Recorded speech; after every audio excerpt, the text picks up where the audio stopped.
আসসালামু আলাইকুম, সবাই কেমন আছেন? আশা করি ভালো আছেন। আলহামদুলিল্লাহ আমি অনেক ভালো আছি। ইদানিং আপনারা অনেকে জিজ্ঞেস করছেন আমি কেন নতুন ব্লগ করছি না। আমি আসলে ঢাকাতে আছি, তার জন্য আমার বাইরে বের হওয়া হয় কিন্তু কাজের জন্য। আর যখন আমি রিল্যাক্সেশনের জন্য বের হই তখন সন্ধ্যা লেগে যায় বা রাত লেগে যায়, আর রাতের ভিডিও তো খুব একটা ভালো আসে না। তার জন্য আমার দৈনন্দিন জীবনে যে আমি কাজগুলো করি বা রান্না করে থাকি সেগুলো আপনাদের সাথে শেয়ার করা। তো আজকে আমি সকাল সকাল ঘুম থেকে উঠে গিয়েছি, আর ঘুম থেকে ওঠার পরে আমার রেগুলার রুটিন হচ্ছে আমি ঘুম থেকে উঠে আগে বেড টেড পরিষ্কার করে সব ফার্নিচারগুলো মুছেই রান্নাঘরে চলে যায়। তো আমি আজকে জাস্ট আপনাদের বেড গোছানোটা শেয়ার করছি। ঢাকাতে আসলে আমার সকালটা শুরু হয় কাজ দিয়ে। যতটুকু বুয়াকে দিয়ে না করালে না, ততটুকু আমি বুয়াকে দিয়ে কাজ করাই, আর সবগুলো কাজ আমি নিজে করতেই পছন্দ করি। বেড গোছানোর পরে আমি চলে যাব কিচেনে। আমি আজকে কি কি রান্না করব সেগুলো আপনাদের সাথে শেয়ার করব, আর আজকের দিনটা আমার কিভাবে গিয়েছে সেগুলো আপনাদের সাথে শেয়ার করব। আশা করি আপনারা ফুল ভিডিওটি দেখবেন। চলেন এখন শুরু করি রান্না বান্না। আজকে আমি রান্না করব কচু বেগুন দিয়ে ছোট চিংড়ি, আর সাইড ডিশ হিসেবে থাকবে হচ্ছে আমার বাসায় রান্না করা ভুড়ি। জাস্ট আমি আজকে গরম করব। ইদানিং আমি যখন কাজ করার ভিডিওগুলো শেয়ার করি তখন আমাকে অনেকেই জিজ্ঞেস করছেন যে আপু আপনি আর কি কি পারেন। আসলে আমরা মেয়ে মানুষ হয়ে জন্মিয়েছি, অনেক কিছুই পারতে হয় আপু বা ভাইয়া, সবাইকেই বলছি। অ্যাজ আ গার্ল মেয়ে মানুষের যেগুলো কাজ আছে আমি সবগুলো করারই চেষ্টা করি। আর একটা মানুষ হচ্ছে সবকিছুই পারে না, তার সব গুণ থাকে না, এটা কিন্তু সত্যি। যতটুকু আমি চেষ্টা করেছি ততটুকু আমি শিখতে পেরেছি, আর আমি বলবো যে শিখার কোনো শেষ নেই।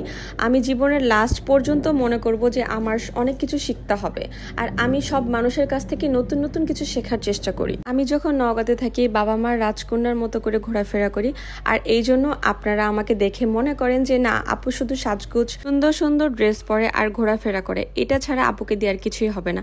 আসলে ভাইয়া বা আপু সবাইকেই বলছি আমরা আমাদের লাইফের 100%-এর মধ্যে 10% আপনাদের সাথে শেয়ার করি। মানে অ্যাজ আ ভ্লগার হিসেবে বলছি, যারা যারা আমরা ভ্লগ করি সবাই কিন্তু 10% বা 20% এর বেশি আপনাদের সাথে শেয়ার করা হয় না। আপনারা যেটা বাইরে থেকে দেখেন সেটাই আপনারা জাজ করেন। পাছে মানুষ অনেক কথাই বলবে, আমরা যারা ভ্লগার আছি এটা মনে করে আমরা সামনের দিকে এগোচ্ছি। মানে আমাদের মেন্টালিটি ওরকমভাবে আমরা স্ট্রং করে তারপরে ভ্লগ করতে এসেছি।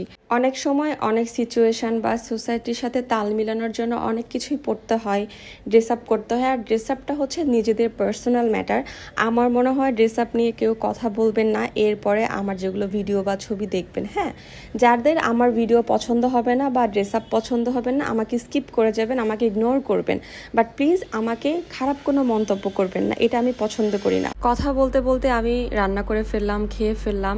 এরপরে আমি এখন চলে আসলাম যমুনা ফিউচার পার্কে। সাধারণত আমি যমুনা ফিউচার পার্কে আমার পার্লারে কিছু কাজ করাই, আর সেই জন্যই আমার এখানে আসা। বলতে বলতে কিন্তু আমি আমার গন্তব্যে চলে এসেছি। মানে আমি এখানে ভোগ লাইফস্টাইল লাউঞ্জে কাজ করাই।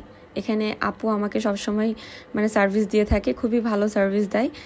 যাই হোক, এখানে কোনো ভিডিও অ্যালাউ না, তারপরে আমি একটু ছোট ছোট ভিডিও করেছি। আমার আজকের ভিডিও কেমন লেগেছে অবশ্যই কমেন্ট করে জানাতে ভুলবেন না। সবাই ভালো থাকেন, আল্লাহ হাফিজ।